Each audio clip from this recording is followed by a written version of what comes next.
It's Sunday morning. The house is quiet. There are no urgent emails, no appointments, no one asking for help. For the first time in days, you could simply sit down. You pour a cup of coffee, turn on the television, and settle into the couch.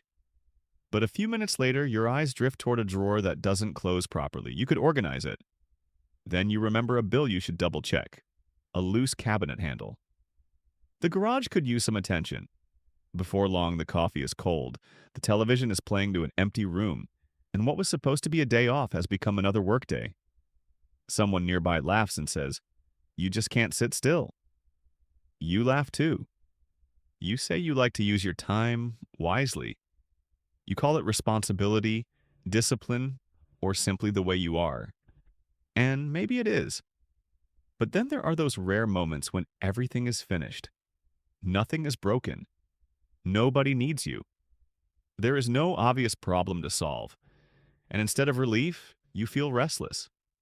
For some members of Generation X, resting doesn't feel like a reward. It feels vaguely irresponsible, exposed, almost unsafe. The obvious explanation is that they are addicted to productivity, that they never learned how to relax, that they always need to be doing something. But constant activity may be solving a deeper problem, because sometimes staying busy isn't only about completing tasks. It's a familiar way to feel useful, capable, and in control. You sit down to rest, notice something slightly out of place, and tell yourself you'll fix just that one thing. The moment you begin, the discomfort fades. Now you have direction. There is a problem in front of you, and problems have steps. They can be measured, they can be completed. An uncomfortable feeling is different. It may not have instructions, it may not even have a name.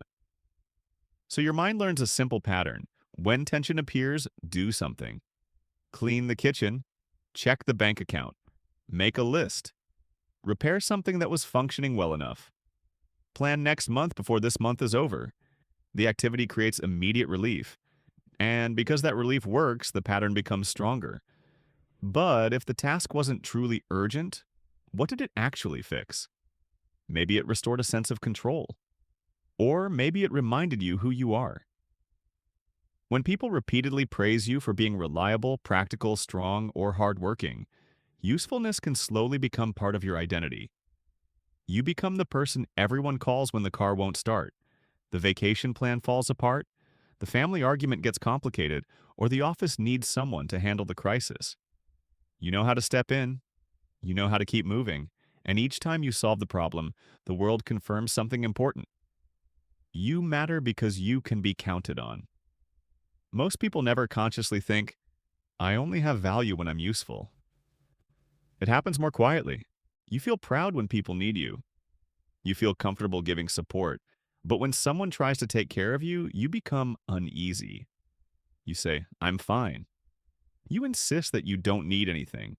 You may even feel irritated when another person tells you to slow down because slowing down doesn't sound like care. It sounds like becoming less effective. When your self-worth becomes connected to usefulness, rest can feel less like a pause and more like a temporary loss of purpose. There is another layer. Action doesn't only prove your value, it can regulate your emotions. Imagine that you have a difficult conversation with someone you love. You feel hurt, confused, or angry, but you don't know what to say next. So you start washing the dishes. You check the locks. You organize tomorrow's schedule. You take out the trash even though the bag is half empty. You may not be avoiding the conversation deliberately. Your mind is simply returning to a place where it feels competent. Emotions are uncertain. Tasks are concrete. A task has a beginning, a middle, and an end. It gives you evidence that you can still influence your environment. Psychologists sometimes describe this sense of capability as self-efficacy, the belief that you can act effectively and produce a result. For people who have spent decades being the dependable one, action can become one of the fastest ways to recover that feeling. And this preference for solving instead of feeling may have started long before adulthood.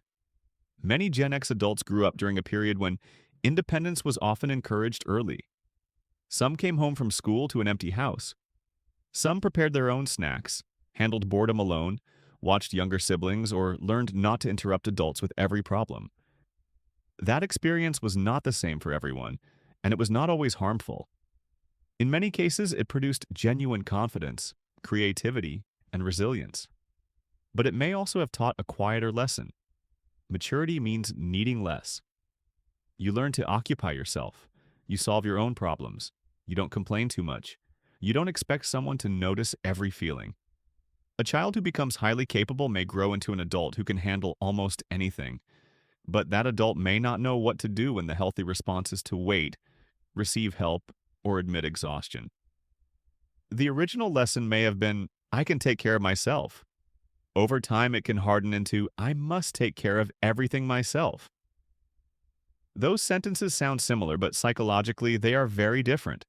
One is confidence, the other may be protection. This is why two people can display the same independence for completely different reasons. One person handles things alone because they genuinely enjoy freedom. They trust their abilities, but they can also accept support when it appears. Another person does everything alone because depending on others feels risky. Somewhere along the way, they learned that asking could lead to disappointment, delay, criticism, or nothing at all. So they organize the entire road trip. They book the hotel, check the route, track the weather, pack the emergency supplies, and remind everyone what time to leave. They say, it's just easier if I do it. And maybe it is easier, but it also prevents anyone else from proving that they can be dependable. Independence protects them from disappointment, but it can also keep them trapped inside permanent responsibility. The real question is not whether independence is good or bad. The question is whether it is still a choice. The same is true of vigilance.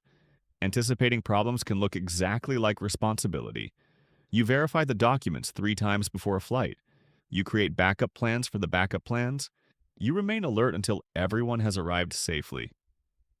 This kind of preparation may have been useful during unstable periods, financial stress, family unpredictability, or years when mistakes carried real consequences. Worrying and preparing can temporarily reduce the fear of being caught off guard. But when the environment becomes safer, the internal alarm may continue operating under the old rules. Rest then begins to feel like negligence. If you relax, you might miss something. If you stop checking, something might go wrong. If you lower your guard, who will protect everyone? Still, not every active person is running from fear. Some people genuinely love projects. They enjoy building, organizing, learning, repairing, gardening, and improving things. Activity can be an authentic source of pleasure. The difference is not how much they do. The difference appears when they stop. Imagine 2 people spending Saturday working in the yard. The first finishes a project, looks at the result, feels satisfied, and goes inside to relax.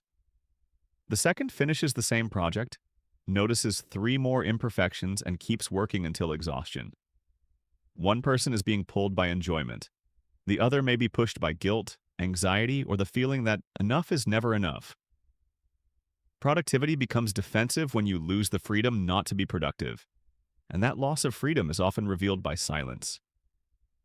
During the week, you function perfectly.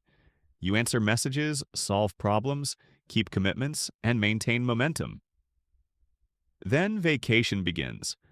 On the first day, instead of feeling peaceful, you become irritable, empty, unusually tired. It may seem as though rest created the discomfort, but perhaps rest only removed the noise that had been covering it.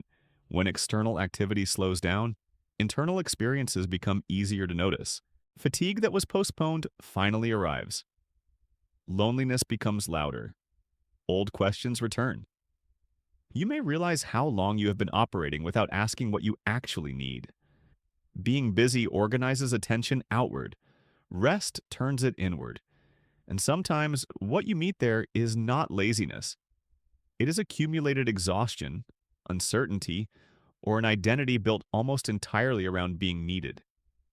This becomes especially visible when a major role changes. The children leave home. A career ends. Retirement begins.